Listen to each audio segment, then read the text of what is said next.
Good morning. हम पिछली अपनी क्लास में न्यूक्लियस जो सेल ऑर्गेनल होता है उसके बारे में जनरल जानकारी प्राप्त कर चुके हैं और आज हम इसी चर्चा को आगे बढ़ाते हुए बात करने जा रहे हैं इसके अल्ट्रा स्ट्रक्चर के बारे में। अल्ट्रा स्ट्रक्चर की जो सेल न्यूक्लियस है उसमें कौन कौन सी और संरचनाएं मौजूद रहती हैं, माइक्रोस्कोपिकली और इलेक्ट्रॉन माइक्रोस्कोप से कौन कौन सी संरचनाओं को न्यूक्लियस के अंदर देखा जा सकता है, उसके बारे में हम बात करने वाले हैं। सेल जो न्यूक्लियस है वो हम पहले कह चुके हैं, इसका जब डिफाइन किया था न्यूक्लियस को कि ये एक मेम्ब्रेन बाउंड स्ट्रक्चर होता है। जो इसकी मेम्ब्रेन होती है वो डबल लेयर्ड होती हैं। आउटर में मेम्ब्रेन यानी बाह्य आवरण, जो न्यूक्लियर एनवेलप होता है उसका बाह्य आवरण आउटर मेम्ब्रेन कहलाता है और अंदर वाला जो आवरण है उसको कहा जाता है इनर मेम्ब्रेन। दोनों जो मेम्ब्रेन हैं उनके बीच में पेरिन्यूक्लियर स्पेस प्रेजेंट रहता है। जो न्यूक्लियर एनवेलप है उसके बीच बीच में छोटे पोर्स आपको दिखाई दे रहे हैं, न्यूक्लियर पोर उनको कहा जाता है, जिसके द्वारा जितने भी पदार्थ हैं वो न्यूक्लियस से साइटोप्लाज्म की तरफ जो ट्रांसपोर्टेशन है, उनका आवागमन है, वो इन पोर्स के द्वारा नियंत्रित किया जाता है। इंटरफेज जो होता है उस समय पर क्रोमेटिक नेटवर्क प्रेजेंट होता है न्यूक्लियस में।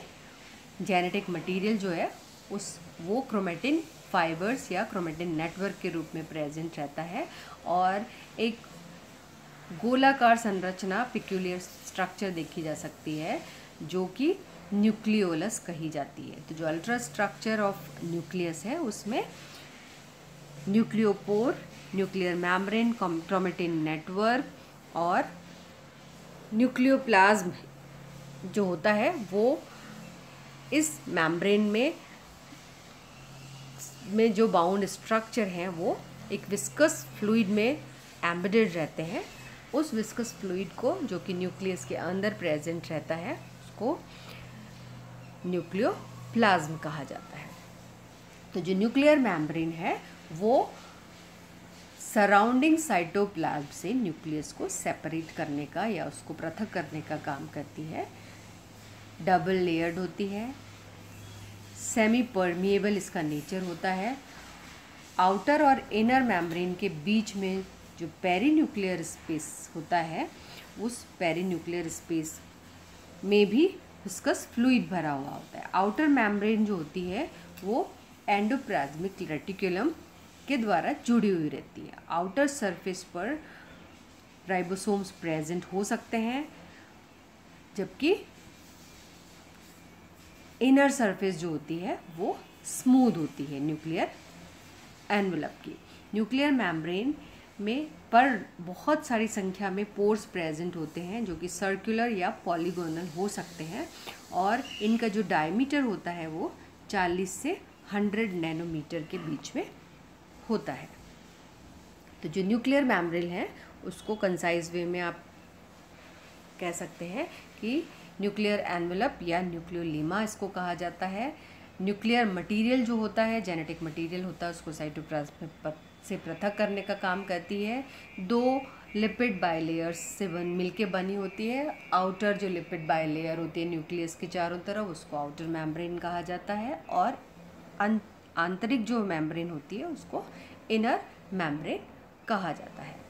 न्यूक्लियर एनवेलप जो होता है वो पोर्स के द्वारा परफोरेटेड होता है, छिद्रित होता है और ये जो छिद्र होते हैं इनका काम होता है मटेरियल के न्यूक्लियस से बाहर और अंदर जाने के फ्लो पर नियंत्रण करना।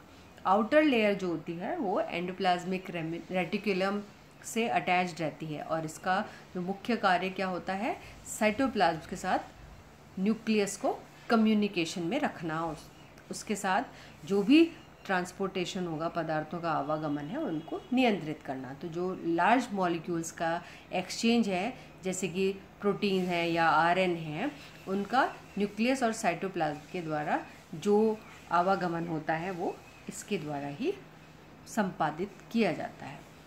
तो न्यूक्लियर जो मेम्ब्रेन है उसका मुख्य कार्य क्या क्या हो गए, न्यूक्लियस की जो शेप है और स्टेबिलिटी है उसको कंट्रोल करती है, न्यूक्लियस को कोलैप्स होने से बचाती है। एक तरीके से ये सेपरेटिंग एलिमेंट है जो कि न्यूक्लियस को साइटोप्लाज्म से अलग करता है, या सेल्यूलर मटेरियल जो भी है अदर सेल ऑर्गेनल्स हैं उनसे पृथक रखता है। सब्सटेंस जो न्यूक्लियस के आर पार जाते हैं उनके आवागमन पे नियंत्रण रखता है। तो इस तरीके से जो भी पदार्थों का आवागमन है उसको रेगुलेट करने का काम या उनको एक्सचेंज करने का काम भी न्यूक्लियर मेम्ब्रेन रेगुलेशन में आता है। केमिकल कनेक्शन जो होता है न्यूक्लियस और सेल के बीच में, उसको डेवलप करना, उसको नियंत्रित करना न्यूक्लियर मेम्ब्रेन का अन्य फंक्शन है।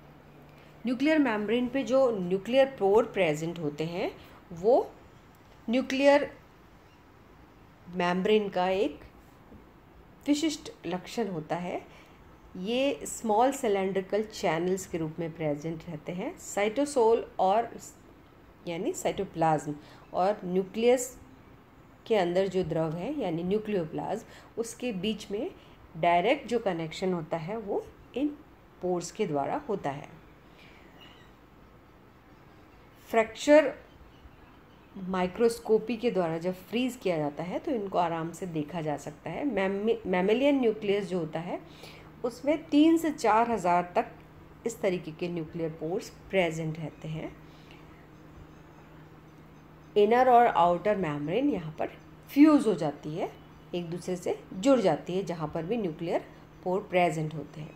स्ट्रक्चरल कॉम्प्लेक्सिटी जो होती है उसके द्वारा ये जो भी मॉलिक्यूल्स ट्रांसपोर्ट होते हैं सेल और न्यूक्लियस के बीच में, साइटोप्लाज्म और न्यूक्लियस के बीच में, उनको कंट्रोल करते हैं या नियंत्रित करते हैं।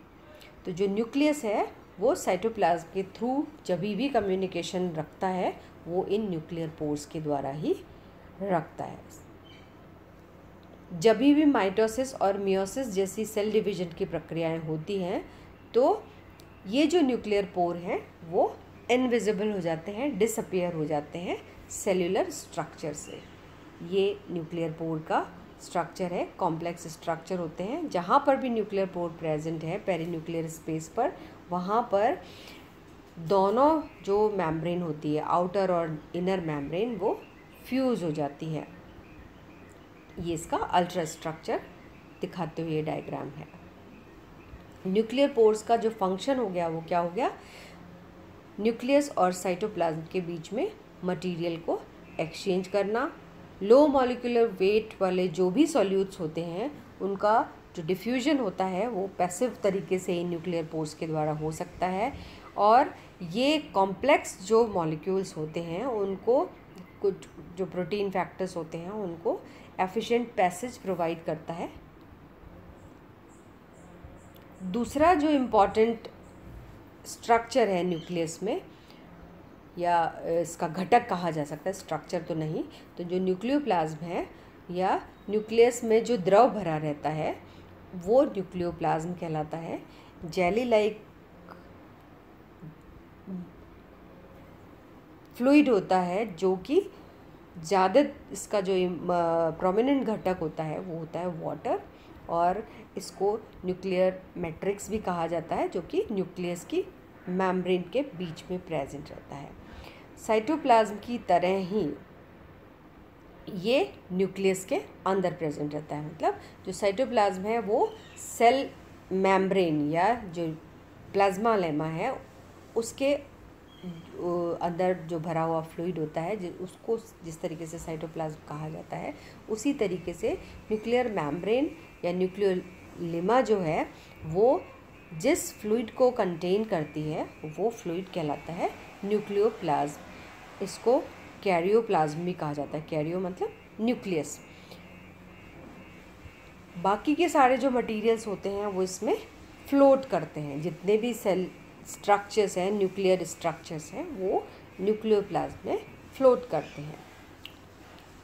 न्यूक्लियस की जो सेल शेप होती है उसको मेंटेन करने में और जितने भी जो मॉलिक्यूल्स हैं उनके ट्रांसपोर्टेशन में जो मदद का काम होता है वो न्यूक्लियोप्लाज्म करता है। न्यूक्लियोप्लाज्म एक तरीके का प्रोटोप्लाज्म ही है जिसमें कि ज़्यादा मात्रा में वाटर प्रेजेंट रहता है और अदर मॉलिक्यूल्स प्रेजेंट रहते हैं, डिसॉल्व्ड आयंस होते हैं जो कि इसकी पूरी कॉन्स्टिट्यूएंट बनाते हैं।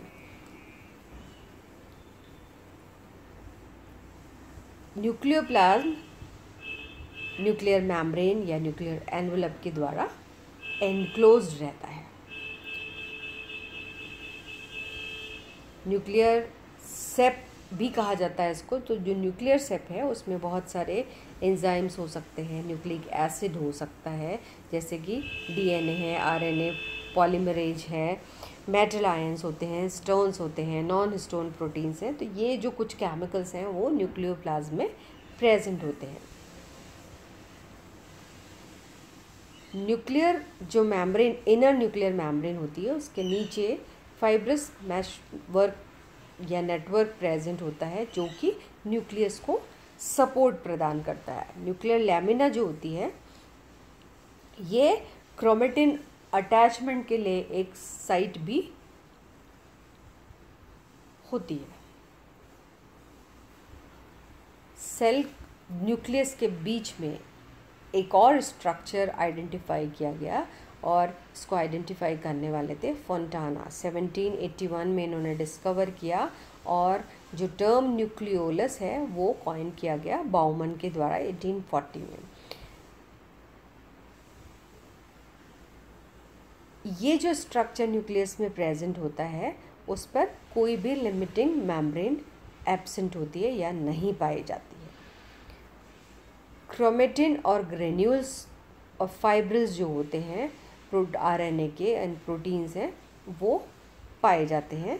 न्यूक्लियोलस जो होता है उसमें डीएनए, आरएनए और प्रोटीन्स मुख्यतः इसके जो घटक हैं वो हैं डीएनए, आरएनए और प्रोटीन्स। न्यूक्लियोलस का जो कॉन्फ़िगरेशन है उसको मेंटेन करने के लिए कैल्शियम इम्पॉर्टेंट घटक होता है।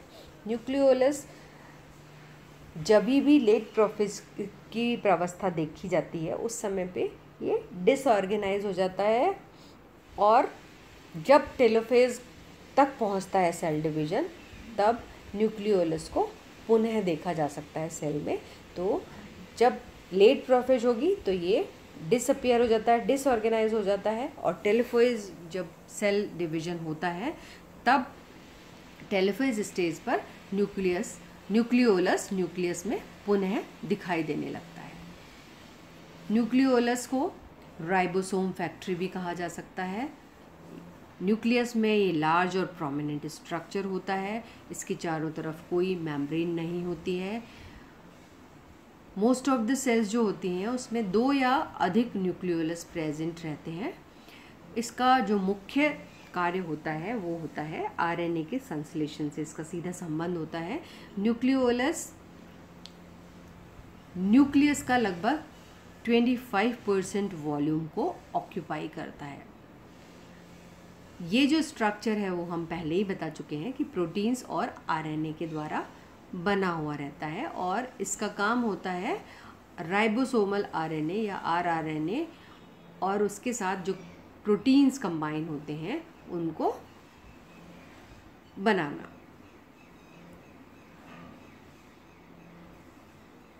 तो इस तरीके से जो राइबोसोम्स, इनकम्प्लीट राइबोसोम्स हैं उनका न्यूक्लियोलस में पाया जाना।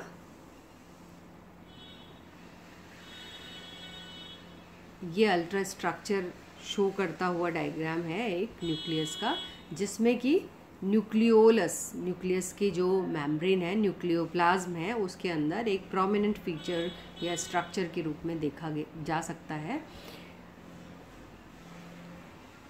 और ये राइबोसोम या आरएनए के बॉडीज़ होती हैं। न्यूक्लियोलस का जो काम होता है वो होता है ट्रांसक्रिप्शन करना, राइबोसोम को असेंबल करना, राइबोसोम को सिंथेसाइज करना और आरएनए को सिंथेसाइज करना।